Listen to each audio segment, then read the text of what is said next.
Hey folks, welcome back to the channel. John here from Wild Boar Cycling. I think Brian's out on location today, so you guys are stuck with me for the moment. Hey, what I'm going to talk about today is I've got to change my front tire on my Amonda, and I want to show you guys some tricks and some mistakes I see folks out there when they try to mount a new tire onto a rim. And I think if you follow a couple of these simple tips, you're going to have a whole lot easier time of it.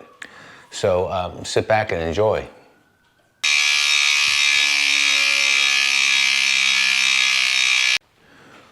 Okay, so here we go today. We're going to do tire mounting made easy. And you know, typically on my Amonda, I really like to use the latex tubes. I was out on a club ride last week and coming back only a mile or so from home, and wow, it took a big slash across my front tire. And you know what that feels like, you folks out there in YouTube land. That front tire starts going flat and you kind of lose control. So I was able to get over to the side of the road and I pulled the tire off and I put my TPU in there to get me home. So that flattened my latex tube, which typically are really robust and don't respond like that. But I'm gonna drop down here the camera and kind of show you what the damage was that was done. It's almost a slash all the way across the tire. When I came home, and I needed my bike this weekend to go out on rides, so I actually put a boot in there, but I've noticed that, gosh, the tear is so big that it's starting to tear apart a little bit. So let's take a look at the damage and then what my resolution is going to be to that. So here's the front tire on my Amonda, and you can see I marked it with a silver Sharpie so you can actually see how wide that slice is. But gosh, it goes all the way across the center of the tire. And while I put the boot in to help that temporarily, I'm just really uncomfortable about riding with my tire like this. This gap here tends to hit the ground and grab all kinds of stuff, which is just going to get shoved inside your tire if you don't address that. So right now I have a butyl tube in here. That was all that I had. I am going to do something risky on YouTube today, and I am going to do a tubeless setup for this tire. I'm kind of frustrated with the flats and the condition of our roads here, and let's see if that helps. So my first step in my process to change a tire and then remount it on a rim is to let Mother Nature do some work. So I have a brand new Continental Grand Prix. This is the top shelf version, the S and TR series. So I'm just taking it out. But my point of taking it outside here in the sun is to kind of use that sun energy to help with this whole tire mounting process. Lots of times I see folks try to mount a new tire and they pull them out of the box, and well, whether they're a wire bead or foldable like this one is, they're really stiff and non-compliant. So my trick is I take it out of the box and then I lay it out here in the sun while I'm doing my other work, getting my tire ready to receive this new set of shoes. So it'll sit out here in the sun and warm up nicely, and that way when I want to use it, it's going to be nice and pliable, and it's going to do the stuff I want to. You're going to have the same thing happen with a wire beaded rim, and a wire bead rim is a little more difficult to work with, but set it outside in the sun a little bit, and you're going to be surprised at how compliant that rubber is going to get. So I've got my front tire off my Amonda, and what I'm going to suggest to you is whether you're out in the field or stuff, make sure that your tire is completely deflated, your tube, and let all the air out. I'm going to do that here in the garage, in the shop. And it's so much nicer to do this stuff in the shop than it is standing outside the road. So, after I've got all the air out, I really want to go around the tire and break the bead. I'm pulling the tire away from the sidewalls. Now, you've noticed something. I started this process on the side opposite of the valve stem. And I'm going to repeat that process on the other side. And the reason I do that is because there's a whole lot going on there inside that tire with the tube and the valve stem.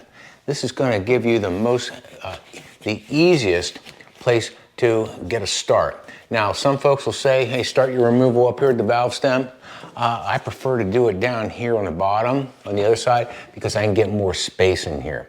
So my next step is I'm just going to pull this tire off and pull that tube out of here. All right, I've successfully unseated one side of the tire, and my next step is going to be remove the tube that's in there. Hey, I'm using one of these bond tracker tire tools, whatever kind that your particular flavor is. I like these working with my deep section carbon rims because they kind of have a point on the end, and I really like working that. The blade is not so big. When I'm working with my gravel bike or my mountain bike and I need something bigger, you know, I like these Pedro's tire irons. So folks, before I put new rim tape on this wheel, I want you to look carefully at the way that this wheel is constructed. And you see there's a nice deep groove here in the center. Now, this is this rim happens to be symmetrical, but sometimes like WTB wheels, and especially their carbons, are asymmetrical. That means that the groove is going to be to one side or the other. Now that groove is really important when you're starting to think about mounting your tire, because this is going to be your advantage. You want to get as much of that material into that groove as possible.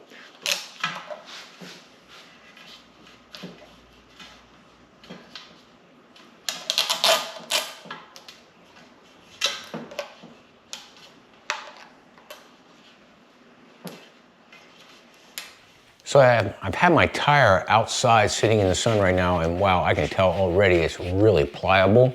Now, a couple things to consider here, folks. I'm going to put this tire on a tubeless setup, which means I'm probably going to start at the space where I have the most room, which is going to be opposite of the valve stem. Now, if you're having a tube on here, then you're going to want to seat the valve first, which means you're going to start at the top. My preference is I'm going to be starting at the bottom of the tire and making sure when you put your tire on that you have the rotating direction correct, because last thing you want to do is go through all this work and say, oh my gosh, I got it on backwards. All right, so let me go ahead and mount this tire onto the rim. Now, here's where you want to make sure that you get that other side inside the groove that's in the tire and the wheel itself, so you have more room and more material to roll back over. To avoid a tire iron and to keep from like maybe damaging your carbon rim, I really prefer the roll technique. And so you can see what I'm doing here is I'm actually rolling that tire onto the wheel on both sides. And in a moment, since it's already so pliable, it's going to stretch and pop right into place. So I've got the tire onto the rim itself, and I can tell right away that it's not quite centered. I'm not too worried about this point, because my next trick is I'm going to be removing this valve core, and I'm going to be turning on my compressor, and I'm going to be using a blast of air in here to see if I can't get that to seat. If it doesn't want to seat in here, I've got another trick up my sleeve that I'm going to show you in a minute. So what I want to do now is really force that tire onto the rim itself, and make sure it seats all the way around it, and you're gonna hear that popping sound. I've got two devices. I've got my really cool Park tool. I personally like this one a lot, but if you don't have one of those, then I just have one of these typical tools that come with any type of air compressor, that you can just put that on the valve after you've removed the core, and that'll work too. So let's see if I can't get this to pop here today. And not sure it will, but we'll take a look, take a peek.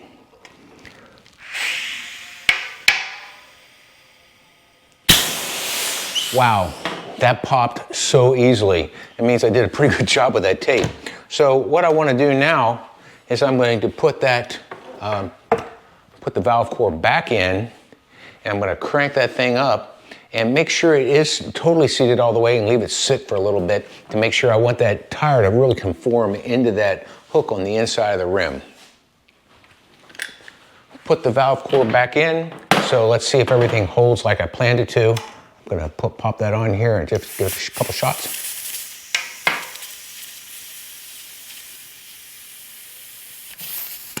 Wow, crank that right up to 80, and I can tell already that it's seating all the way around. Now, notice I didn't put any sealant in here. I was not very successful before when I tried to make a tubeless setup with an Amanda I had before.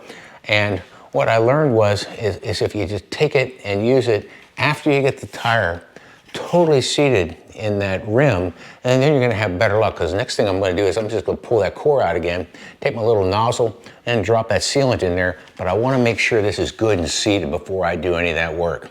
Now, this can be really frustrating, guys.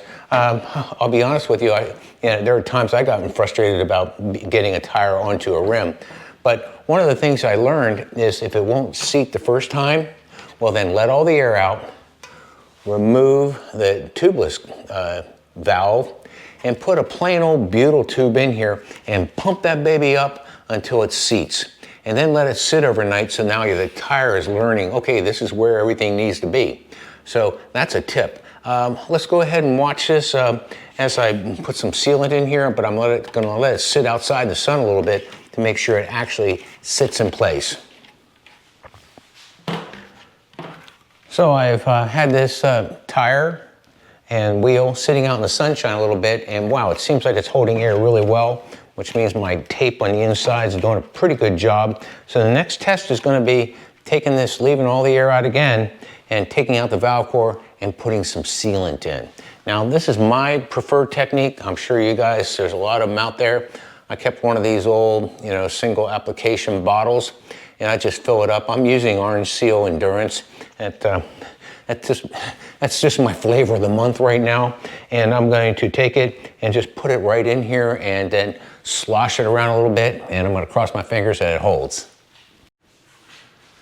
So I think I might have been off camera at that point, but I was really careful. I don't want to really bust any of these beads from the tire off of the wheel while I'm doing this. So I was really careful not to cramp it or anything, because I still think I've got a really good solid one on this, and it should be able to just shoot that over on the other side here in a minute. Let me grab the compressor.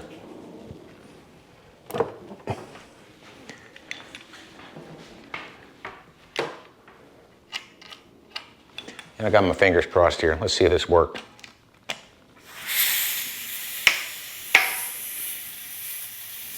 I'm running up to about 80. And wow, it seemed like it did. This is awesome.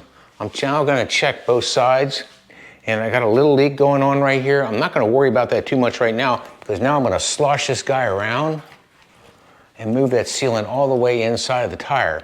So I've missed a little spot right here, which it looks like I have here on this particular seal. That could have happened when I was just, getting set with the little tube, but it looks like that's already sealed up. So that's a good sign. So I'm just gonna take it, slosh it around, shake it around a little bit, and I'm gonna move that sealant all around inside of the tire. Wow. Hey folks, I'm gonna be honest with you. That was a pretty easy setup. I haven't always had them go that well for me. When I've done these before, one time I had the tire explode, and man, I had sealant all over the ceiling. And it's really if you take your time and you think about what's going on and you use the shape of the wheel to get your tire in place, then you're not gonna have any problems. If you get to the point where you're stuck and you can't get it over, I didn't even use a tire iron to pull this back into place. All I used was my hand in the rolling technique.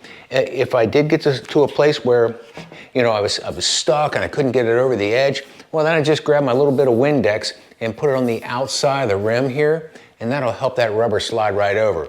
But I think if you start and you go outside with it and let the sunshine do your work for you and warm that tire up, it's gonna be great and completely pliable. Now my next trick is, I'm gonna see how this all sets up. It looks like it's going great. I only had those two little dribbles. And believe me folks, it doesn't always go like that on your first try. So I'm going to let this one sit overnight. I'm gonna go ahead and repeat the process on my rear tire. And gosh, I'm so pumped up with how easy this went together. I shouldn't have any problems at all with the back one. Good. Well, I hope this was helpful today. And if it was, make sure you do the like, notify, and subscribe buttons, because that's real important for us. And then go out and do some riding, have fun, and keep the rubber side down. And boy, I hope you don't get a flat like I did the other night. And I'll come back and talk to you, because now I'm switching now from latex into a completely tubeless setup and let me see how that plays for me. Great. Bye, y'all. See you next week.